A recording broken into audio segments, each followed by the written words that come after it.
नमस्कार, आप देख रहे हैं सी न्यूज भारत और मैं हूं आपके साथ प्रिया श्रीवास्तव। वक्त हो गया मध्य प्रदेश की बुलेटिन की ओर रुख करने का। मध्य प्रदेश की इस बुलेटिन में बात होगी भोपाल की, जहां हैवानियत भरा कारनामा आया सामने। साथ ही बात होगी सिवनी की, जहां कलेक्टर के लगातार निरीक्षण के बाद भी शिक्षक कर रहे मनमानी। ऐसी तमाम खबरों पर डालेंगे नजर इस बुलेटिन में। खबर भोपाल से, जहां फ्री मेसनरी दुनिया की सबसे पुरानी धर्मनिरपेक्ष भातृत्व संस्थाओं में से एक है, जो भगवान के पितृत्व और मनुष्यों के भ्रातृत्व के सिद्धांतों पर आधारित है। सालों से इसे नैतिक और आध्यात्मिक मूल्यों से जुड़े पुरुषों की संस्था के रूप में मान्यता प्राप्त है। ये दुनिया भर में इस समय से और भारत में 250 वर्षों से अधिक समय से अस्तित्व में है।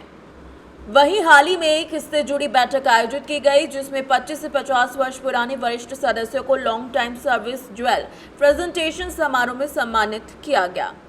कहा जा रहा है कि 2 दिवसीय बैठक भोपाल और आसपास के शहरों में गतिविधियों को बढ़ावा देने में मदद करेगी। फर्क सिर्फ इतना है कि हम लोग उसको पब्लिसाइज नहीं करते। कैसे मालूम पड़ेगा कि आप आगे नहीं, हम बताना ही नहीं चाहते।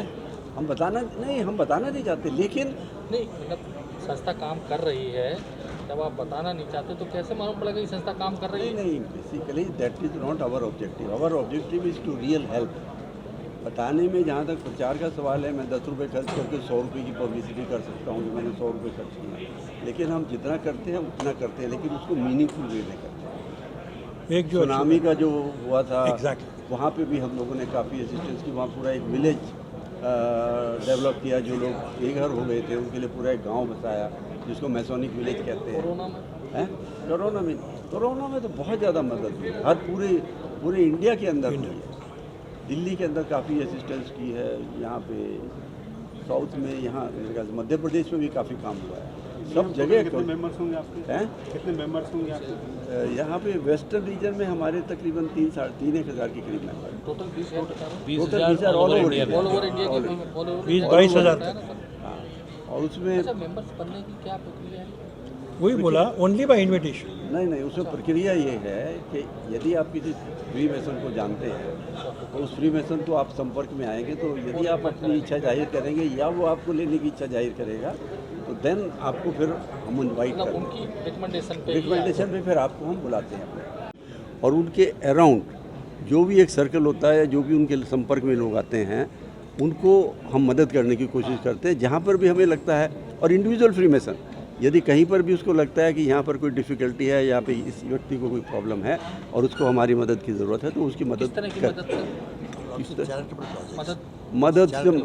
चैरिटेबल प्रोजेक्ट हमने काफ़ी शुरू किए हुए हैं।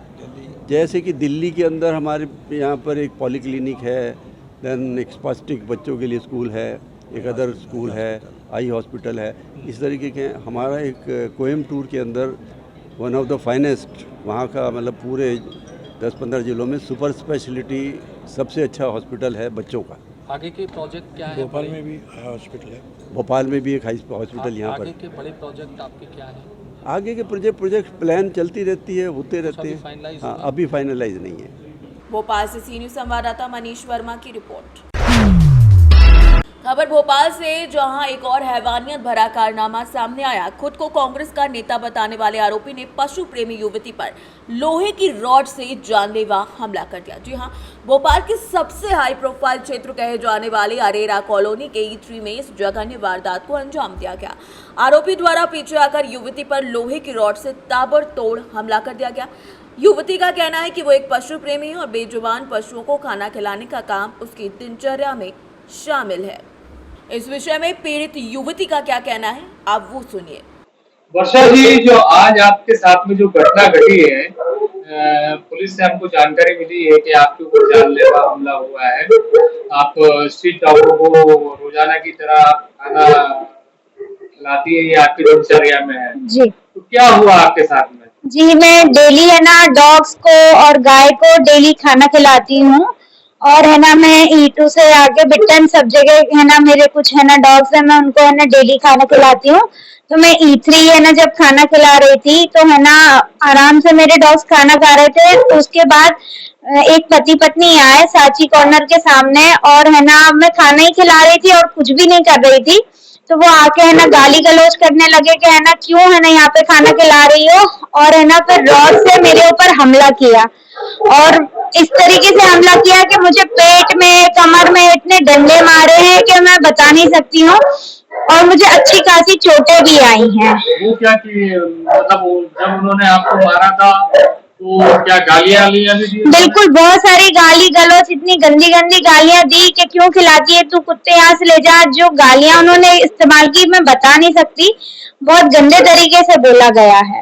वो क्या किसी पार्टी के नेता भी थे? जी बिल्कुल, वो है ना कांग्रेस के कोई लीडर वगैरह बता रहे थे, कोई नेता थे, और है ना बोल रहे थे, बता रहे थे अपना विनय सिंह राजपूत करके थे। उनके घर पे फिर बाद में देखा कांग्रेस का झंडा वगैरह सब लगा था। अच्छा, जी। तो आप क्या चाहती हैं? आप मैं तो न्याय ही चाहती हूँ कि मेरे साथ न्याय हो। मेरे मतलब मैं अकेली महिला किस तरीके से अब है ना खाना खिलाऊं, आगे बढ़ूं, मुझे तो समझ में नहीं आ रहा है कि मैं डेली कहाँ कैसे करूं।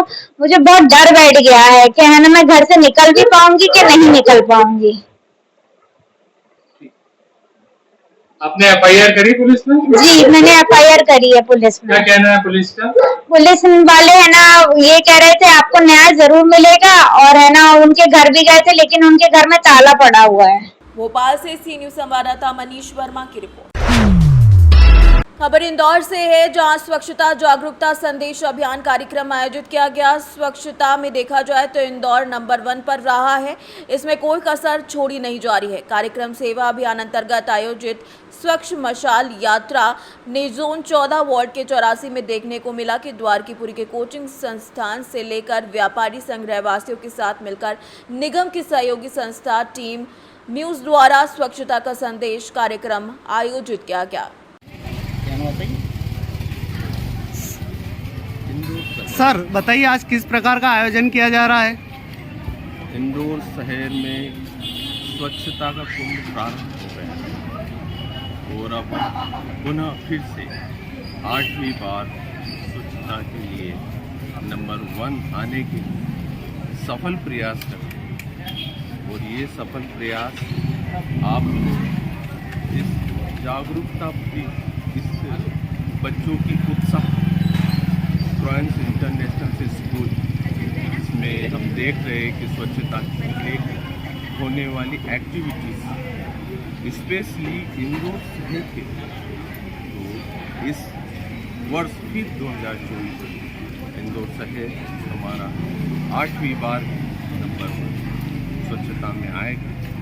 इंदौर शहर के आयुक्त महोदय इंदौर नगर निगम शिव कुमार, उन्होंने अपनी जो विशेष प्रक्रिया करनी थी वो की, उनकी ओर से सागर से एक उपायुक्त को बुलवाया और उन्होंने आकर के इंदौर शहर की स्वच्छता की कमान संभाल ली।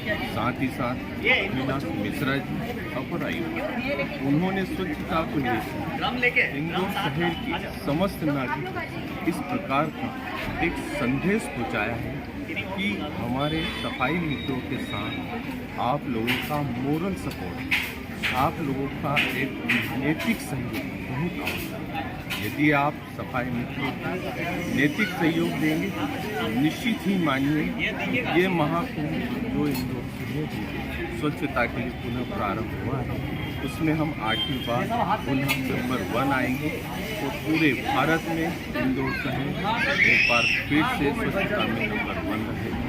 मैं एक फ्रांस इंटरनेशनल स्कूल के डायरेक्टर राकेश खत्री सर, साथ ही यामिनी गुप्ता मैम, मैं professor Virendra Khatri law college और समस्त जो न्यूज़ की जो टीम है जो हमारे यहाँ एक NGO के रूप में नॉन गवर्नमेंट ऑर्गेनाइजेशन के लिए कार्य करते हैं, उनको भी मैं बहुत अग्रिम रूप से धन्यवाद दूँगा कि इंदौर शहर वापस से 8वीं बार नंबर 1 आ रहा है और आगे रहेगा।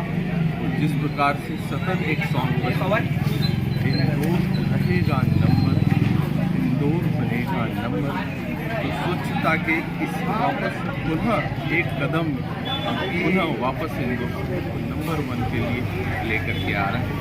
सभी समस्त स्कूल के और एवं NGO की टीम के समस्त सदस्यों को इस बात के लिए धन्यवाद दूंगा कि जिन्होंने आज इस अवसर पर बुलाया।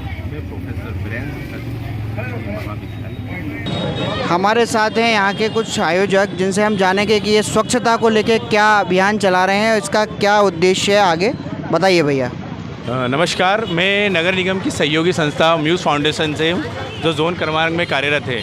पिछले 17 तारीख से माननीय नरेंद्र मोदी जी के जन्मदिन से लेकर माननीय हमारे गांधी जयंती के उपलक्ष्य में 2 अक्टूबर तक ये यात्रा का संकल्प यात्रा, मशाल यात्रा को हमने हर इंदौर शहर में निकाला है, जिससे एक मैसेज जाए कि जो कचरा लोग बाहर फेंक देते हैं, है ना, वो व्यवस्थित कचरा नहीं देते, उनको अवेयर करने के लिए हमारी टीम प्रतिदिन सुबह शाम लगी रहती है। और ये स्कूल के माध्यम से, बच्चों के माध्यम से, एनजीओ के माध्यम से, नगर निगम के माध्यम से उन रहवासियों को समझाया जाए कि कृपया प्रतिदिन अपने आसपास स्वच्छता बनाए रखें और हमेशा योगदान प्रदान इंदौर शहर, हमेशा इंदौर नंबर 1 था, है और रहेगा 8वीं बार। आपका नाम? मेरा नाम गोविंद जारवाल। ठीक। ये जो कार्यक्रम है, नुक्कड़ कार्यक्रम जिस पर चल रहा है, जिससे हम जानेंगे इनके आयोजक, यहाँ पे कुछ सहयोगी हमारे साथ हैं जिनके द्वारा हम जानेंगे ये कार्यक्रम किस प्रकार आयोजित किया जा रहा है, बताइए सर। सर, ये नुक्कड़ नाटक के थ्रू हम लोग स्वच्छता का प्रदर्शन कर रहे हैं। हम लोग चाहते हैं कि जिस प्रकार इंदौर स्वच्छता में 7 बार नंबर 1 आया, उसी तरह से हम लोग चाहते हैं कि 8वीं बार भी आए और इसको 80 बार तक भी लेके जाना पड़ा तो हर संभवतः प्रयास हम लोग करेंगे। क्या कार्यक्रम है सर और ये किस प्रकार चल रहा है, इंदौर में किसको लेके चल रहा है, इसके बारे में भी थोड़ा सा डिटेल में बताएं। सर, स्वच्छता ही एक मिशन है और इस स्वच्छता ही एक मिशन है और इसके लिए हम लोग द आर.के. इंस्टीट्यूट इंदौर से नुक्कड़ नाटक प्रस्तुत कर रहे हैं और हम लोग यही चाहते हैं कि हमारा इंदौर स्वच्छता में नंबर 1 आए और इसके लिए हमारा इंस्टीट्यूट हर मिशन में पार्ट लेता है और पार्षद महोदय भी सम्मिलित होते हैं। इंदौर से सीनियर संवाददाता अंकित खरे की रिपोर्ट। खबर सिवनी से है, जहां पर सिवनी कलेक्टर के लगातार निरीक्षण के बाद भी शिक्षक ऐसी लापरवाही कर रहे हैं कि आपके होश उड़ जाएंगे। जी हां, जन शिक्षा केंद्र धनौरा के अंतर्गत शासकीय प्राथमिक शाला कड़वे धावरी, जन शिक्षा केंद्र सुसवारा धरोरा सिवनी में तकरीबन 2:30 बजे बंद कर दिया गया था। 2 शिक्षक होने के बाद ताला लगाकर एक शिक्षक शाला के बाहर घर जाने की तैयारी में खड़े थे। एक शिक्षक जो शाला के प्राचार्य हैं, संस्था में वो अनुपस्थित थे। उपस्थित रजिस्टर में उनके 3 दिनों से सिग्नेचर भी नहीं थे। साथ ही शिक्षक ने आवेदन पर लिखकर और सिग्नेचर करके ये बात स्थापित कर दी कि जन शिक्षा केंद्र के BRCC से जब इस बात को लेकर अवगत कराया गया तो उनका कहना है कि शिक्षक के ऊपर जांच कर कड़ी कार्रवाई की जाएगी। स्कूल में घूम रहे हो क्यों? जो कार्यक्रम होना था हो गया। कौन सी स्कूल पढ़ते हैं? अच्छा, जो कार्यक्रम होना था वो हो गया जी। क्या कार्यक्रम था? बड़ी काम। अच्छा, तो ताला की चाबी आप ही के पास रहती है क्या? नहीं। हाँ, किसके पास? वो भाई के पास। सर, जो धनौरा ब्लॉक में अपने कड़वे थावरी है, जो प्राथमिक अनुसूचित जाति है, उसमें 2:30 बजे से स्कूल बंद कर दिया गया और एक शिक्षक की रजिस्टर में 3 दिन से करीब सिग्नेचर नहीं हुए और एक शिक्षक ने खुद अपने सिग्नेचर साइन करके यह बताया कि यह बात सच है। यहाँ इस विषय में आपके क्या कहना है? देखिए सर, इस संबंध में हम जांच करवा लेते हैं कल और संबंधित प्राचार्य को वेतन काटने के लिए एक पत्र दे देते हैं और जैसे वेतन कटती है तो उसकी कापी भी हम CO जिला पंचायत और सहायक आयुक्त को देंगे। नाम अपना? मेरा नाम तीरथ सिंह मरस्कूली। कौन सा स्कूल है? कड़वेथान, PS प्राथमिक शाला कड़वेथान। कितने शिक्षक हैं सर? 2 शिक्षक हैं। आज 2:30 बजे आपका स्कूल बंद हो गया था, क्यों?